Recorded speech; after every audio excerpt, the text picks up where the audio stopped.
మోకాల నొప్పులకు ఎటువంటి సర్జరీ లేకుండా ఎపియాన్ పెయిన్ క్లినిక్ అందిస్తున్న అత్యాధునిక చికిత్స.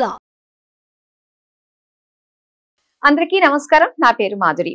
ఈ నెల మార్చి 8 నుంచి 15 వరకు ద్వాదశ రాశుల మహిళలకు ఎలా ఉండబోతుందో మనకు తెలియజేయడానికి మనతో పాటు ఉన్నారు ప్రముఖ జ్యోతిష్య పండితులు బ్రహ్మశ్రీ నందిబట్ల శ్రీహరి శర్మ గారు. నమస్కారం గురుగారు. వాగర్థ వివ సంపృక్తౌ వాగర్థ ప్రతిపత్తయే జగతః పితరౌ వందే పార్వతీ పరమేశ్వరౌ ఆదిత్యాయ చ సోమాయ మంగళాయ బుధాయ చ గురు శుక్ర శనిభ్యశ్చరాహవే కేతవే నమః. శృంగేరి జగద్గురు పీఠాధిపతులకి కంచి పీఠాధిపతులకి నమస్కారములు తెలియజేసుకుంటూ కార్యక్రమాన్ని ప్రారంభిద్దాం. గురుగారు, మరి వృషభ రాశి మహిళలకు ఎలా ఉండబోతుందో తెలియజేస్తారా?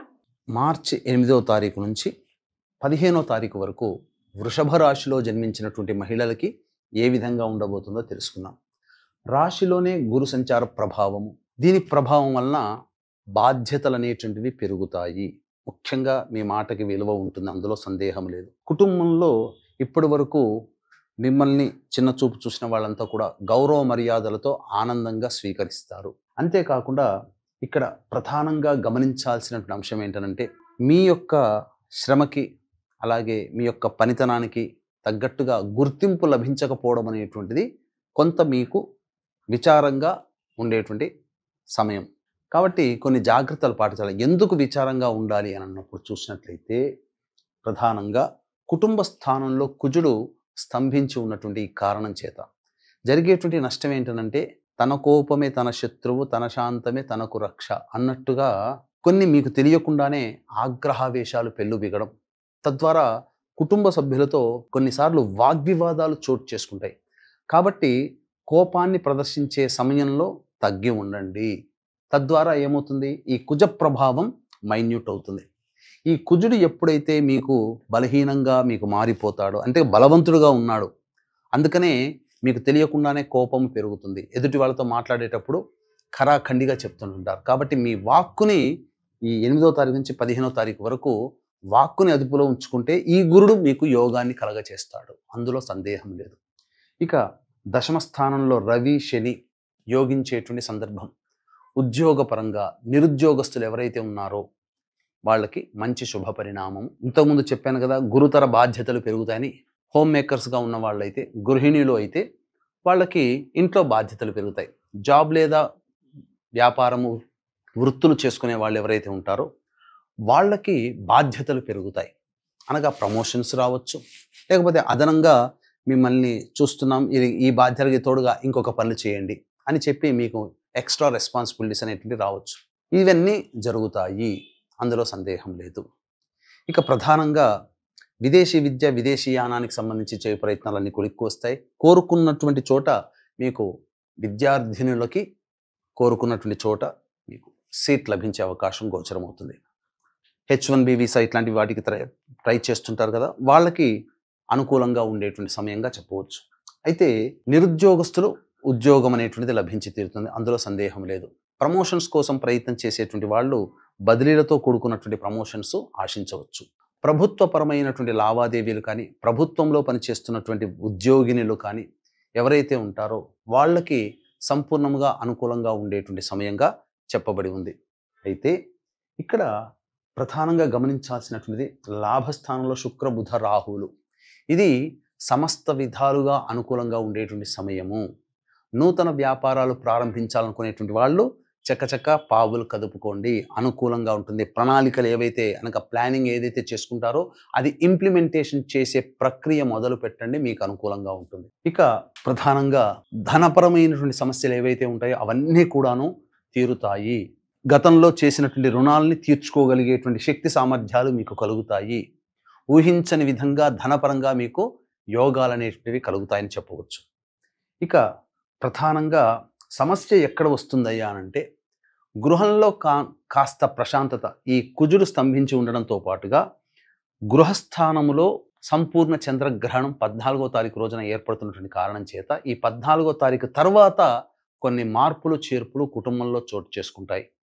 అనగా ఏంటి, గృహ మార్పుని సూచిస్తుంది, స్థల మార్పుని సూచిస్తుంది. కాబట్టి ఏదైనా జరగవచ్చు. కాబట్టి సిద్ధంగా ఉండే ప్రయత్నం చేయండి. అన్ని సంబంధించినటువంటి సమస్యలకి పరిష్కారం అనేటువంటిది ఉంటుంది. గ్రహణ సంబంధమైనటువంటి దోష నివారణ జరుపుకుంటే చాలా మటుకు సమస్యలు అనేటువంటివి శాంతిస్తాయని చెప్పవచ్చు. అయితే ఇక్కడ ప్రధానంగా మనము దైనందిన జీవితంలో ఏ వృత్తుల్లో ఉన్నటువంటి వాళ్ళకి బాగుంటుంది అని అంటే, ప్రధానంగా బాగోలేని వృత్తులు చెబుతాను. మిగతా అన్ని వృత్తులు బాగున్నట్టే లెక్క. ఏ వృత్తుల్లో బాగోలేవు అని అంటే రియల్ ఎస్టేట్, న్యాయవాద సంబంధించినటువంటివి, రైతులు అనగా భూమికి సంబంధించినటువంటిది, మైనింగ్, ఎలక్ట్రానిక్స్ అండ్ ఎలక్ట్రికల్, అలాగే సాఫ్ట్వేర్ సంబంధించినటువంటి ఉద్యోగాల్లో ఉన్నటువంటి వాళ్ళకి ఇది అనుకూలంగా లేని సమయము ముఖ్యంగా చెప్పవచ్చు. కాబట్టి ఇప్పుడు చెప్పినటువంటి రంగాల్లో ఉన్నవాళ్ళు కాస్త జాగ్రత్తలు పాటించండి. కొత్త నిర్ణయాలు లేదా జీవితంలో ఎదుగుదలకు సంబంధించినటువంటి ప్రధానమైనటువంటి కుటుంబపరమైనటువంటి నిర్ణయాలు ఏవి తీసుకోకపోవడమే ఈ చెప్పబడినటువంటి వృత్తుల్లో ఉన్న వాళ్ళు నిర్ణయించుకోవాలి. తీసుకోకపోవడమే చాలా మంచిది. మిగతా అన్ని వృత్తులలో ఉన్నటువంటి వాళ్ళకందరికీ కూడా గ్రహాలు అనుకూలంగా ఉన్నాయి. మీరు ప్లానింగ్ ప్రకారం మీరు ముందడుగు వేయవచ్చు, తప్పు లేదు, సందేహం లేదు, ముందడుగు వేయండి. అయితే మనం 8వ తారీఖు నుంచి 15వ తారీఖు వరకు ఏ రోజుల్లో ఏ విధంగా ఉండబోతుందో తెలుసుకునే ప్రయత్నం చేద్దాం. 8, 9 తారీఖుల్లో ప్రధానంగా వృషభ రాశిలో జన్మించినటువంటి మహిళలు కుటుంబపరముగా కొన్ని సమస్యలు ఎదుర్కోవాల్సి వస్తుంది. మీ మాటకి విలువ లేకపోవడమో, మీ మాటని బేఖాతరు చేయడమో, లేకపోతే మీరే అనవసరంగా నోరు పారేసుకొని కుటుంబంలో పలచనవ్వడమో జరుగుతుంది. కాబట్టి లౌక్యముతో శాంతముగా ఉండేటువంటి ప్రయత్నం ప్రారంభించుకోండి. అన్ని విధాలుగా బాగుంటుంది. ఖర్చులు అధికంగా ఉంటాయి, సిద్ధంగా ఉండండి.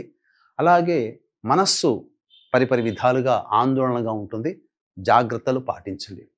10, 11 తారీఖుల్లో కనుక చూసుకున్నట్లయితే రాని బాకీలు వసూలవుతాయి. మిత్రులు, సోదర సోదరీమణుల యొక్క సహకారాలతో అన్ని విధాలుగా మీకున్నటువంటి సమస్యల్ని పరిష్కరించుకుంటారు. ధనపరంగా ఉన్నటువంటి సమస్యలన్నీ తీరుతాయి. అన్ని విధాలుగా సంతోషంగా ఉంటారని చెప్పవచ్చు.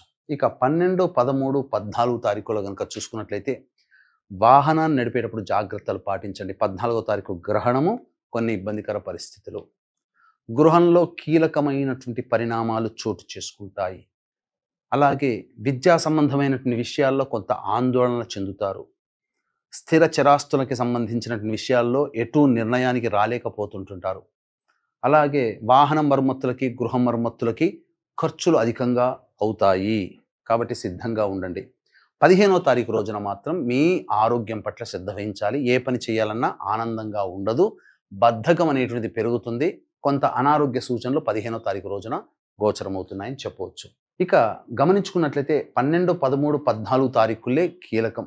మొత్తము 8వ తారీఖు నుంచి 15వ తారీఖు వరకు 10వ తారీఖు, 11వ తారీఖు తప్ప మిగతా అన్ని రోజులలో కాస్త ఇబ్బందికర పరిస్థితుల్ని ఎదుర్కోక తప్పదు అని విషయాన్ని గుర్తుపెట్టుకోవాలి. ఇక 14వ తారీఖు రోజున సంపూర్ణ చంద్రగ్రహణం America, Canada, Mexico, New Zealand, Japan, Australia వంటి నగరాల్లో కనబడబోతుంది. మన భారతదేశంలో కనిపించకపోయినా భారతదేశంలో ఉన్నటువంటి వాళ్ళు నియమాలు, చంద్రగ్రహణ సందర్భంగా పాటించాల్సిన నియమాలు పాటించాల్సినది అవసరము లేదు. కానీ ఈ యొక్క గ్రహణ ప్రభావం ప్రపంచవ్యాప్తంగా మేష, వృషభ, కర్కాటక, సింహ, కన్య, వృశ్చిక, ధనుస్సు, మకర, కుంభ రాశుల్లో జన్మించినటువంటి వాళ్ళకి కొన్ని ఇబ్బందికర పరిస్థితులు అనేటివి కలగబోతున్నాయి. కాబట్టి ఆ యొక్క గ్రహణ దోష నివారణార్థమై 14వ తారీఖు రోజున మన పీఠం ఆధ్వర్యంలో గ్రహణ దోష నివారణ హోమాలు పర్ హెడ్ 2100 రూపాయలకి ఉదయం 9 గంటలకి ప్రారంభమవుతుంది. కాబట్టి చెప్పినటువంటి మేష, వృషభ, కర్కాటక, సింహ, కన్య, వృశ్చిక, ధనుస్సు, మకర, కుంభరాశిలో జన్మించిన వారు 9 గంటల లోపల 14వ తారీఖు రోజున నమోదు చేసుకోవచ్చు. అలాగే ఈ యొక్క వృషభ రాశిలో జన్మించినటువంటి మహిళలు సమస్యల పరిష్కారం కోసం ప్రతిరోజు సుబ్రహ్మణ్య భుజంగ స్తోత్ర పారాయణము, అలాగే లక్ష్మీ అమ్మవారికి కుంకుమార్చన జరిపించుకుంటే అవకాశం ఉన్నప్పుడల్లా ఈ 15వ తారీఖు లోపల చాలా మట్టుకు సమస్యలు అనేటువంటివి తగ్గి ఉంటాయి. ఇప్పుడు చెప్పినటువంటి సమస్యల కంటే ఇంకా విభిన్నంగా మీ యొక్క జాతకం ఉంది అనంటే మీ యొక్క జాతకంలో నడుస్తున్నటువంటి గ్రహ దశాంతర దశల యొక్క ప్రభావాలు. కావున దగ్గరలోని మంచి ఉపాసనా పరులైనటువంటి జ్యోతిష్యులను సంప్రదించి వారి సలహాలు, సూచనలు కనుక పాటించినట్లయితే మరింత మెరుగైనటువంటి జీవితాన్ని పొందుతారని తెలియజేయవచ్చు. సర్వం శ్రీ ఉమామహేశ్వర పరబ్రహ్మార్పణమస్తు. వృషభ రాశి మహిళలకు ఎలా ఉండబోతుందో, వారు చేసుకోవాల్సిన పరిష్కార మార్గాల గురించి తెలియజేసినందుకు ధన్యవాదాలండి.